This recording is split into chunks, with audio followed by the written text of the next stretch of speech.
Bom, então, é,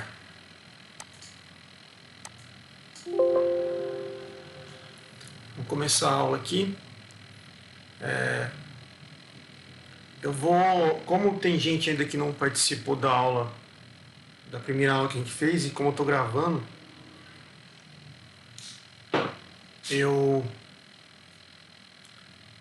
eu decidi começar a gravar a aula, primeira aula nossa, tá? Então, hoje nós vamos ver a aula 1 e 2.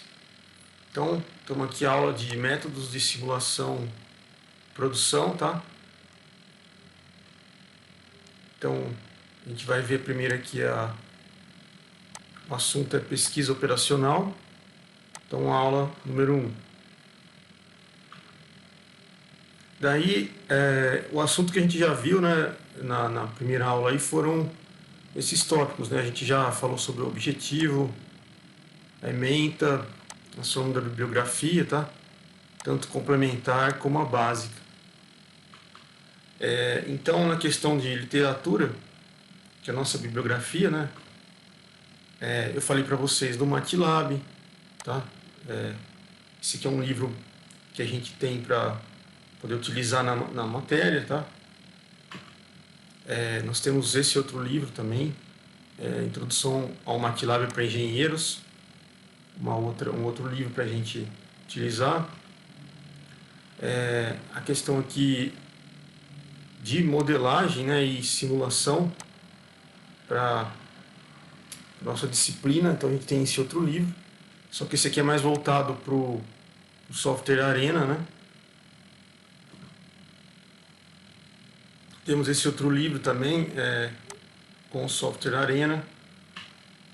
E esse livro aqui vai ser o nosso livro-texto, como a gente falou na aula presencial, Introdução à Pesquisa Operacional, né? E o autor é o Eduardo Leopoldino de Andrade. Aí, quem puder comprar esse livro seria interessante, né? Mas aí, vocês têm acesso à biblioteca também, digital, vocês podem acessar por lá. Aqui, o que nós vamos falar do assunto, né, do livro, resumidamente. Tá, isso aqui eu já falei na aula presencial, essa parte eu vou estar passando. Oi, Desculpa, você está gravando a aula? estou gravando. Tá bom.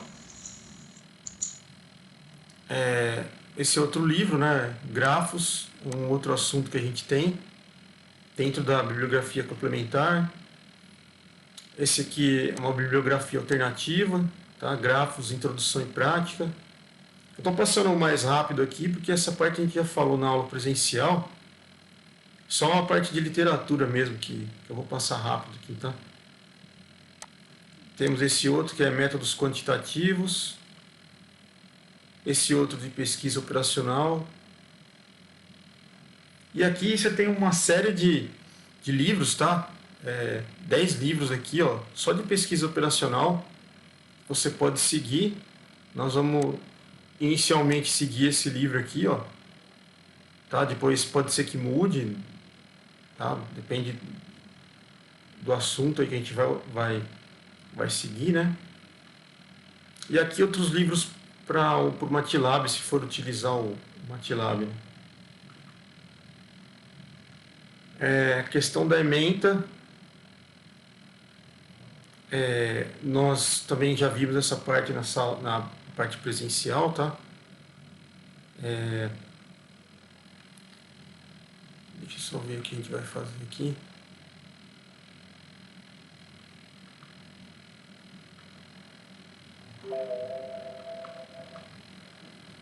A gente já marcou as provas, né? E aqui seria o livro que a gente está seguindo.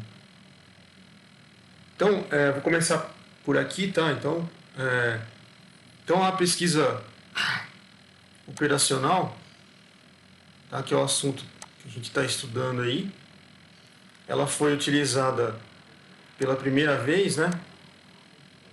Na Segunda Guerra Mundial, tá?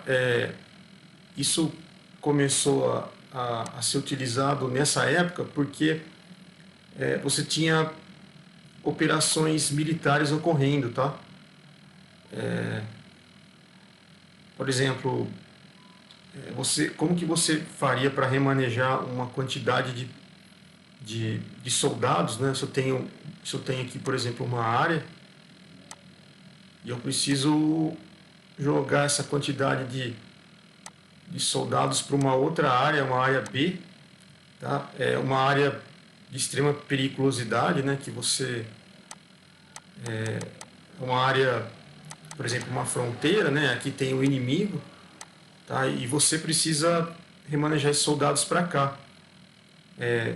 Além disso, você precisa remanejar equipamentos, tal, toda para essa área, uma área precisa ter um cuidado especial, né? Então, e você tinha também segredos de códigos, né, que você utiliza para comunicação, tudo isso é muita informação para uma situação. Então, você precisa gerenciar essa quantidade de informação que é colocada em jogo, né?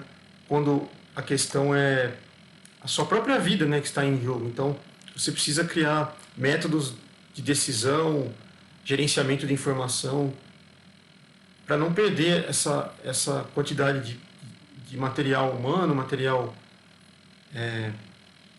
bélico, né, que você está fazendo aqui. Então, essa época foi uma época propícia para criar essa disciplina, né, pesquisa operacional. E aí você tinha na época equipes de pesquisadores, né, por exemplo, físicos, matemáticos, engenheiros, né, trabalhando para desenvolver esses métodos, para utilizar em operações militares. Só que isso não ficou preso nessa área, tá? Nessa área militar. Isso se expandiu para outras áreas, né? Como o mundo acadêmico, que é onde nós estamos, né? Para a universidade e o mundo também empresarial. Então, essa parte de pesquisa operacional se expandiu e foi bem aceita por essas duas áreas novas, né? O mundo acadêmico e empresarial. E eles utilizaram bem, né, essas técnicas de pesquisa operacional, principalmente em problemas administrativos, de gerenciamento, tá? Para resolver alguns problemas de ordem estratégica. Então foi a partir daí que surgiu a pesquisa operacional. Aqui um exemplo, né, uma imagem da Segunda Guerra. E, assim, desde o nascimento da pesquisa operacional, como ela trabalha com decisões, né, o que ela utilizou, né, o que ela se caracterizou bastante? Ela utiliza técnicas e métodos científicos. Isso é meio que óbvio, né, esperar que a pesquisa operacional trabalhasse com métodos científicos, porque quando ela surgiu, as pessoas que trabalharam nessa criação desse método, né, da pesquisa operacional, eram pessoas da ciência, né, como eu falei, físicos, matemáticos, né, engenheiros, etc. Eles que criaram esses métodos de pesquisa operacional, que eram métodos científicos. E eram quantitativos, porque você trabalhava com dados de quantidade, né? Então, eu tenho 1 milhão de informações para ser passadas para frente, né? Para gerenciar. Então, o método é quantitativo, tem quantidades. E as equipes eram interdisciplinares porque eu tinha uma quantidade tinha uma variação de pessoas trabalhando, né, das áreas. Como eu falei, físicos, matemáticos, engenheiros, etc., químicos, né? Todas áreas diferentes que se uniam para chegar num bem comum. E, assim, como eu falei, na época que ela surgiu, na época da Segunda Guerra, os recursos eram extremamente limitados, né? Comida, tá? armamento, a própria informação, né, era escondida, então todos esses recursos eram limitados. E quando você limita alguma coisa, você tem que aprender a lidar com eles da melhor maneira. Ok? E aí, você tentava programar de forma otimizada, a melhorar, né, as operações. No caso, de todo esse gerenciamento militar na época da Segunda Guerra. Agora, quando isso partiu para as empresas, você tinha que programar da melhor maneira as operações de uma empresa. Bom, e aí a pesquisa operacional e a análise de decisões, né, a gente continua falando aqui. Então, uma característica então, que eu falei para você é a multidisciplinaridade, né? Você tem aí várias áreas, como eu falei, físico, matemático, engenharia, por química, etc. Várias áreas aí trabalhando em comum para atingir esse objetivo que é a pesquisa operacional. Tá? Então você tem aí um bem, no caso aqui, um ideal, né, é utilizado por várias áreas, né? Física, matemática, engenharia. Então isso aqui é uma característica multidisciplinar. Antes disso, você tinha um único especialista, tá? Uma única área, e ele era focado num assunto só. Então você vê a diferença, tá? De um para outro aqui. Antes era um, agora é multidisciplinar. E esse novo enfoque aqui que a gente dá, tá? Para essa ideia aqui, a gente dá o nome de enfoque sistêmico, que ele ultrapassou as fronteiras da especialidade, não é mais uma especialidade, são várias, né? Como são várias especialidades, isso se torna sistêmico. Então é um enfoque, porque você está trabalhando com isso, né? Você foca, né? É um enfoque sistêmico, multidisciplinar. Qual que era, no caso, o modo ruim, né, de se trabalhar com o foco num assunto único aqui, e não um enfoque sistêmico, né? O especialista, né, como está especificado aqui, né, ele tem uma tendência natural de enquadrar os problemas dentro da cultura que ele vive. Então, por isso que ele vai colocar tudo num assunto único. Quando você abre isso para outros pesquisadores, você mistura ideias, né, divide conhecimento, e isso, de certa forma, melhora a forma que você aborda os problemas, tá? Então, por isso a característica multidisciplinar faz parte da pesquisa operacional, e isso melhora o desenvolvimento das ideias.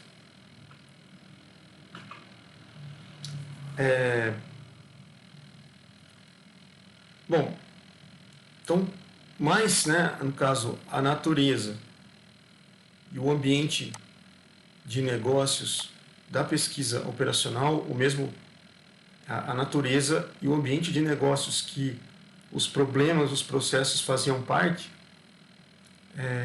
mesmo que eles fossem capazes de ser explicados por um raciocínio especialista num único foco, né? Eles são muito mais complexos, tá? E abrangentes. E por isso a gente precisa ter uma mente aberta e utilizar a interdisciplinaridade para resolver os problemas. Não basta você focar num único assunto. Você tem que focar você tem que abrir isso para várias áreas, para que o processo que você está trabalhando seja resolvido de uma melhor maneira, mais rápido, às vezes mais rápido, com menos custo, tá? Então é aí que a pesquisa operacional entra. Bom, outra característica importante da pesquisa operacional, e que, vamos dizer assim, facilita muito o processo da análise de decisão, né, é a utilização de modelos. Pode ser... Aqui a gente pode colocar modelos matemáticos. Tá? Eles fazem parte dessa cadeia aí, né? Você também tem modelos computacionais, né? Computacionais, você utiliza. Então, esses dois tipos de modelos aqui são bastante usados. Bom, e qual a diferença de você usar modelos e não usar modelos se você vai resolver um processo? Tem um processo ocorrendo e aí eu preciso utilizar modelos nesse processo. Qual a vantagem disso? Se eu utilizo um modelo matemático, eu posso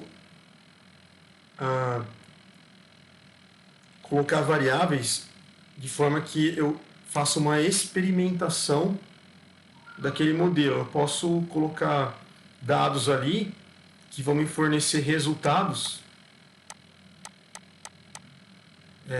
que são teóricos. Então, assim, eu posso prever coisas, né, sem que a realidade aconteça. Então, tudo isso aqui, ó, ele é teórico. Na realidade, né, no mundo real, eu teria que ver o processo acontecendo, perder coisas, ter custos, tá? Então eu poderia ter custos aqui se eu colocasse o processo para ocorrer, e no final eu ia ter um resultado, e esse resultado me retiraria da minha empresa dinheiro, né, e tempo. Então isso eu não quero. Então, para evitar esse caminho que é de perdas, eu crio modelos, né, modelos teóricos que vão prever o meu processo. E aí eu, tendo esse resultado teórico, agora eu posso pensar assim, poxa, se resolvendo esse processo, eu cheguei nesse resultado, em teoria, será que na prática ele funciona? Bom, como eu já tenho um modelo teórico, fica mais fácil de eu ter uma referência para fazer um modelo real. Agora, se eu vou fazer um modelo real sem ter nenhuma ideia por trás, o risco é muito maior, né? É melhor você ter um modelo teórico por trás e aí você faz o modelo real. Se você perder, você vai perder, mas você tem uma teoria por trás para te respaldar, né? Então, a pesquisa operacional propiciou que você fizesse experimentações e você tomasse decisões. Todas essas decisões eram testadas antes, avaliadas antes de você implementar. E aí você tinha um resultado teórico. Isso permitiria você fazer um resultado real e depois comparar esses resultados e ver se foi eficiente a tomada de decisão que você fez. Então, a pesquisa operacional, ela propicia economia de recursos, como a gente está vendo aqui, ó, economia de recursos, essa é uma das vantagens. E você tem uma experimentação que você pode fazer teoricamente, antes de colocar tudo em prática. Tá? Seja um modelo industrial, seja um modelo de gerenciamento, tá? Então, é isso que você pode fazer. E aí, pessoal, a partir dessa data aqui, ó, de 1950, no pós-guerra, teve aí um avanço da pesquisa operacional, devido à criação dos computadores, né? Desenvolvimento dos computadores. Nessa época, então aqui a gente está vendo um dos primeiros computadores que teve, né? O Univac, você vê o tamanho dele aqui, né? Olha, ele ocupava uma sala, tá? Dentro do computador cabiam 2 pessoas, né? Ó, 1, 2 aqui. Então era bem grande o computador. Nessa época, com a criação dos computadores, a velocidade de processamento de informações e também de armazenamento de informações, né, elas aumentaram. Tinha muito mais informação nessa época, né, do que, por exemplo, em 1900, 1800 e uns quebrados ali, né? Então, você tinha que aprender a lidar com essas informações da melhor forma possível e mais rápido possível. Então, você tinha em jogo uma coisa muito importante, o tempo. Tá? O dinheiro sempre andava junto, né? Claro.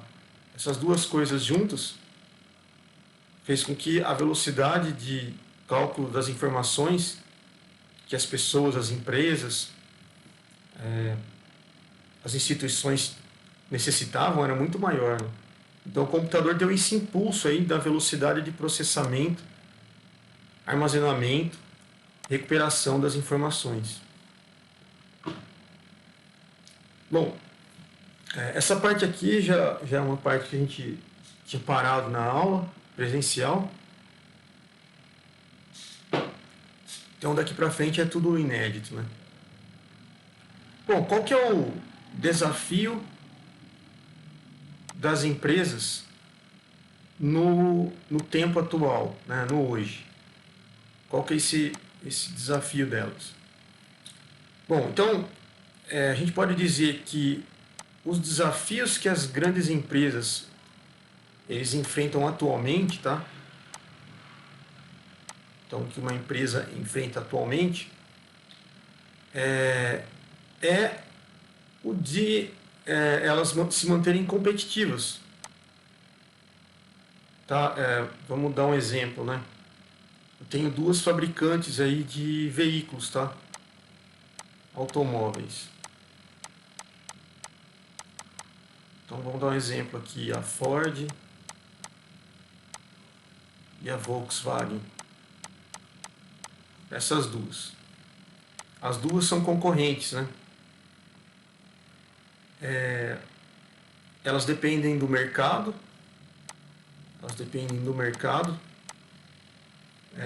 No caso é o ambiente que elas estão trabalhando, o nicho delas, né? E elas têm que estudar o mercado diretamente, né? Cotidianamente, né? Tem que saber o que os seus clientes querem, né? Como elas são da mesma área de automóveis, veículos aí, né? Automotivos, elas são competidoras, né? Entre si. Então, para que uma não destrua a outra, né? O que acontece? Elas têm que ser competitivas. Tá? Então, isso aqui faz parte do jogo. Né? E elas se tornam competitivas à medida que as condições ambientais, né, de negócios vão se alterando com o tempo. E esses ambientes vão se tornando cada vez mais complexos. Né? Uma coisa que era desenvolvida lá em 1800 e o que é desenvolvido em hoje, 2022, as coisas avançaram bastante. Aqui o tempo era mais, vamos dizer assim, tempo de fabricação de um produto era muito mais lento, né? Moroso, e hoje as coisas são muito mais rápidas, então as coisas se tornaram mais complexas, né? Daquela época para hoje. E o ambiente de negócios também se alterou muito, né? Bom, e aí esse desejo das empresas, né, por melhorar a competitividade, né, nesse ambiente de negócios, exige mais os profissionais que são contratados nas empresas, né? E essa exigência a gente vê que está intimamente relacionado à análise da competitividade entre as pessoas, entre as empresas, etc. Né? E isso também está relacionado à força do ambiente. Por exemplo, como eu disse aqui, né, o ambiente hoje, em veículos, por exemplo, sei lá, eu posso pensar no cenário político, por exemplo, pode influenciar, por exemplo, uma saída de uma montadora de um país ou de uma cidade, né? Esse é um ambiente que pode prejudicar, por exemplo, uma empresa lá. Tá? Então, isso seria um exemplo de força do ambiente que provoca uma mudança e altera o cenário futuro de uma empresa. Tá? Isso pode mudar a competitividade atual e, como eu falei, uma empresa pode se retirar do país, né? Pode fechar uma empresa. Então, tudo isso é importante, pessoal. Bom, e aí entra o termo tecnologia da informação, né? Hoje a informação ela passa de instituições a instituições de uma forma muito rápida, né? A quantidade de informação que era passada, por exemplo, à frente, de instituição para instituição, na época de 1950 e hoje, é completamente absurda a quantidade de informação hoje, né? Em relação ao passado. Então a tecnologia de informação, o que ela faz? Ela coloca à disposição das empresas uma enorme quantidade de dados, tá? Informações sobre o quê? Sobre os seus negócios. As empresas estão lidando com negócios, então elas vão lidar com dados que estão relacionados a negócios, né? E, além disso, você tem toda uma informação tecnológica junto com a informação de negócios. Tá? Os dois aqui formam uma quantidade de dados. Né? Então, nós temos dados de negócios mais dados de informação tecnológica. Então, isso aqui você pode dizer que são os recursos da empresa. Esses recursos a gente pode colocar que estão inseridos dentro de softwares e hardwares e vão possibilitar infinitas análises, né, num ambiente chamado Big Data. Tá? Nós vamos ver o que é. Esses dois autores, pessoal, só um instante que a energia aqui, ó, tem que recarregar. Esses dois autores, tá? Davenport e Harris, que escreveram esse livro aqui, ó, tá? Que eles afirmam? A gente está falando de competição entre empresas, né? Então, esse assunto cai bem a calhar aqui, né? Então, eles falam que a nova base de competição é o desenvolvimento de uma grande capacidade para executar os negócios. Só que você tem que executar esses negócios com uma máxima eficiência e efetividade. Tá? Em processos decisórios rápidos, né? Você precisa decidir rapidamente o que você quer, que ele seja seguro. A sua decisão num processo de negócio tem que ser segura. Você não pode tomar uma decisão e perder tudo que você tem, né? E isso deve levar à melhor decisão possível, né? Então isso aqui é uma afirmação que eles fazem para você ter uma excelência, ter sucesso no seu negócio competitivo. E aí alguns processos citados por esses dois autores, né? Para você ter sucesso então no seu processo competitivo aí, né, e nas suas decisões, você precisa identificar quais consumidores que você tem que são mais leais a você e te trazem maior lucro. Tá? Isso seria uma característica importante aí dentro desse aspecto que a gente está falando. Você deve procurar vender produtos commodities, por exemplo, soja, por exemplo, é uma commodity. Tá? Por exemplo, produtos agrícolas. Okay? Então, isso é um exemplo. E, por isso, operar com estoques mínimos. Dentro do que você tem, mesmo que você tenha que vender muito, sempre procure operar com estoques mínimos. Isso vai reduzir o seu risco, né, de faltar produto na prateleira. 3, né, operar em negócios com um uso intensivo de mão de obra. E necessitar de bons modelos, aqueles modelos que a gente falou, matemáticos, né, modelos computacionais, que vão medir a sua produtividade, para que você não perca, né? Não perca tempo e não perca dinheiro. E tudo isso você vai estar fazendo seguindo uma política de remuneração variável. Você também vai utilizar processos operacionais não muito diferente dos processos dos concorrentes. Lembra? Eu falei lá, você tinha 2 montadoras, né, de automóveis. Cada um tem o seu processo de vivência aí na área de negócios. E interessante é que cada montadora acaba estudando o modelo de negócio da outra, né? Então, você tem uma montadora aqui M e uma outra montadora N. Uma acaba estudando o processo de negócio da outra para entender melhor o mercado, para entender o seu concorrente.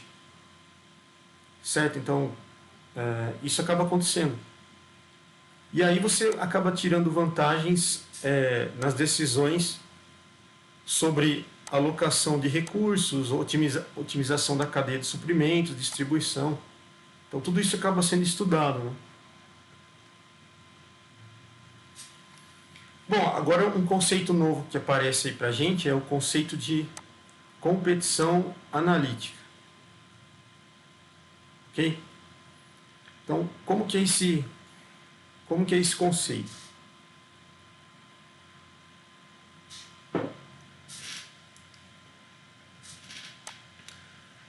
Nós vamos selecionar então, por exemplo, nós temos aqui nessa figura, nós temos as capacidades distintivas. Por exemplo, eu tenho uma empresa e essa empresa ela produz cosméticos. Na produção de cosméticos, você teria que ter um diferencial X aqui. Tá? Se você for para o lado Y, você é uma empresa de cosméticos comum. Mas se você tiver essa carta na manga, esse X aqui, você já não é mais comum. Você já tem uma capacidade distintiva. Beleza? Então, eu teria uma empresa aqui, tá? E eu tenho várias capacidades distintivas dessa empresa. Nesse caso, como eu dei esse exemplo, essa empresa de cosméticos, ela tem essa capacidade distintiva, mas ela poderia ter mais, tá? Aqui tem várias capacidades distintivas dentro dessa empresa de cosméticos. Então aqui, ó, esse retângulo, ele circula todas as capacidades distintivas daquela empresa. Isso acaba se tornando a estratégia empresarial daquela empresa. Beleza? Então, se eu selecionar, por exemplo, uma capacidade distintiva, seleciono uma, tá? E essa uma capacidade distintiva que eu selecionei, ela vai ser utilizada, por exemplo, para gerar técnicas estatísticas ou mesmo modelagens matemáticas que vão fornecer para mim suporte na minha decisão, a decisão que eu tomar, que vai ser a melhor possível, para gerar mais economia, ou mesmo gerar mais lucro, para reduzir o meu tempo de produção e etc. Melhorar o meu planejamento estratégico, tá? Ok? Então eu tenho uma empresa que tem várias capacidades distintivas, tá? Que vai me ajudar a sobreviver no mercado. Eu pego a melhor capacidade distintiva, faço um estudo um estudo estatístico dessas capacidades e modelo, através desta estatística que eu fiz, faço uma modelagem matemática, obtendo mais suporte ao meu processo decisório. Então, no final das contas, eu acabei fazendo uma modelagem matemática, que vai me auxiliar futuramente. Ok? Então, esse aqui para a gente seria o conceito de competição analítica, né? Eu pego uma capacidade distintiva, estudo essa capacidade distintiva da empresa, que que faz com que ela sobreviva no mercado, né? Faço uma análise estatística disso, tiro um modelo matemático e crio um suporte para mim, para me ajudar nas decisões futuras, tá? E melhorar aí meus lucros no futuro. Então esse é o conceito de competição analítica. Ok, e aí a gente tem aqui as características principais dos processos decisórios das empresas que baseiam sua estratégia na capacidade analítica. Então, nós temos aqui, né, as características principais. Uma empresa que tem, por exemplo, uma capacidade distintiva a criação veio dessa própria empresa, é muito difícil eu copiar o processo que ela criou, a não ser que o segredo industrial da empresa aí seja quebrado, né? Tá, mas se ele não for quebrado, o sigilo industrial, né, é muito difícil quebrar esse processo. Então, para a criação dessa capacidade distintiva, né, você tem aí uma quantidade de pessoas, né, com análises individuais, além da tecnologia que essa empresa possui. Esses dois fatores, né, tecnologia da empresa mais capacidade intelectual das pessoas que trabalham nela, fazem com que elas criem uma capacidade distintiva daquela empresa e propicie um processo daquela empresa que seja difícil de copiar. O processo que uma empresa tem, que envolve tecnologia, mais pessoal, gabaritado, né, ele é sempre único, pertence àquela empresa. Mesmo que ela faça um estudo do mercado e entenda o processo de outras empresas e crie o seu processo baseado em processo de outras empresas, né, esse processo acaba sendo único. E por isso a companhia sempre desenvolve os seus modelos únicos de análise. Isso vai depender das características das pessoas que trabalham por aquela empresa, dos recursos que aquela empresa tem, né, ou a própria cultura que a empresa tem.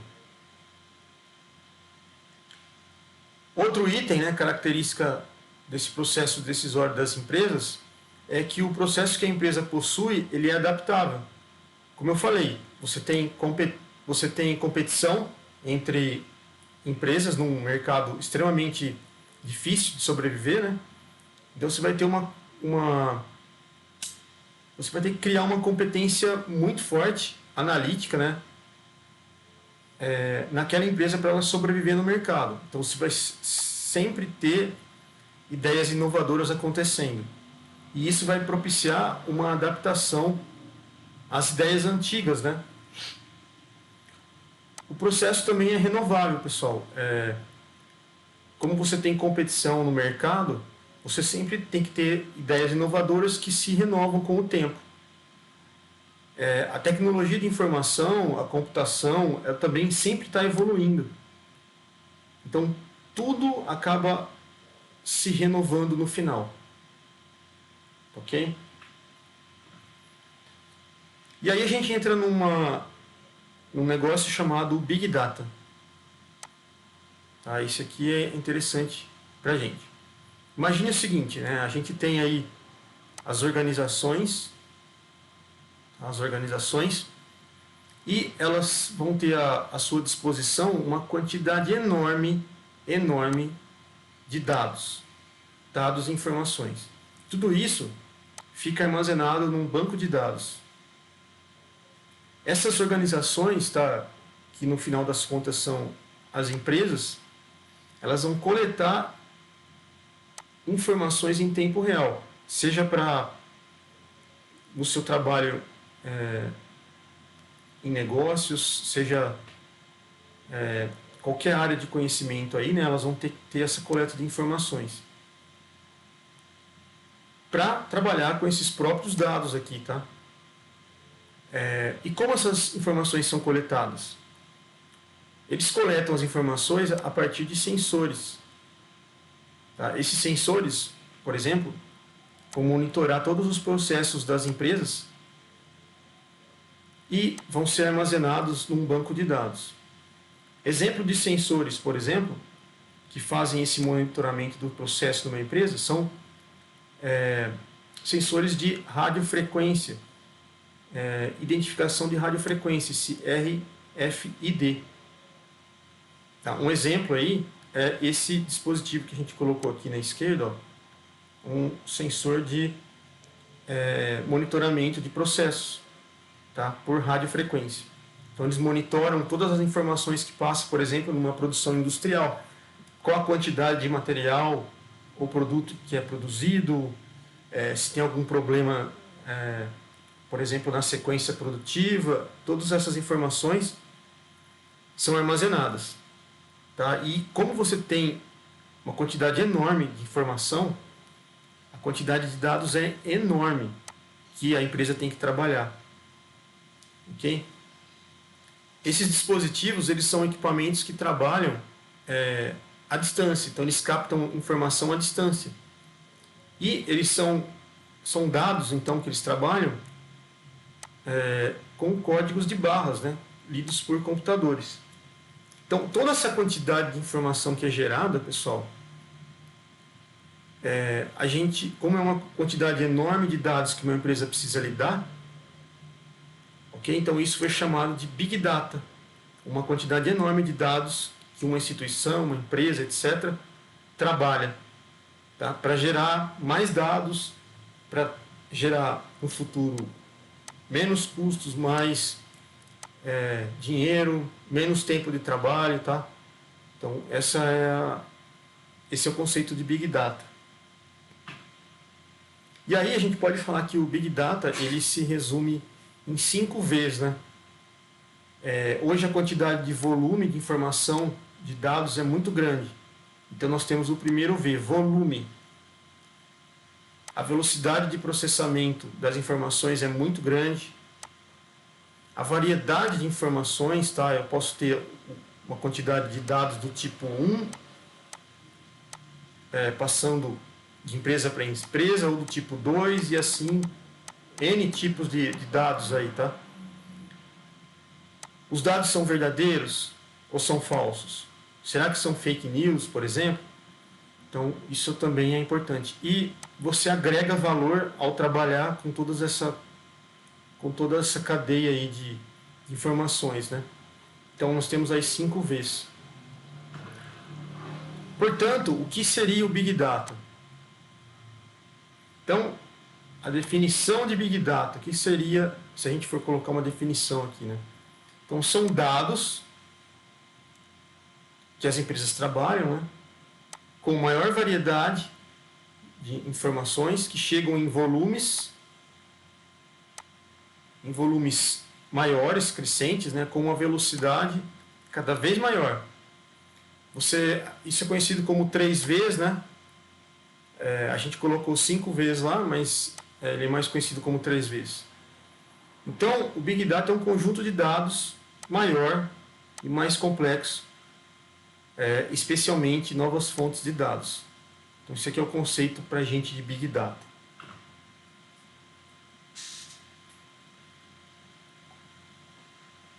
E aí a gente vai ter as características do Big Data.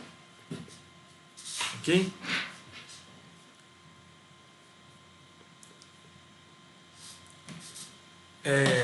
Pessoal, nós vamos fazer um intervalinho rápido aí, 5 minutinhos. Ok? Depois a gente... 9h05 agora. 9h06, né? 9h12 a gente volta, tá? Vou fazer um intervalinho rápido aí. Vou interromper aqui.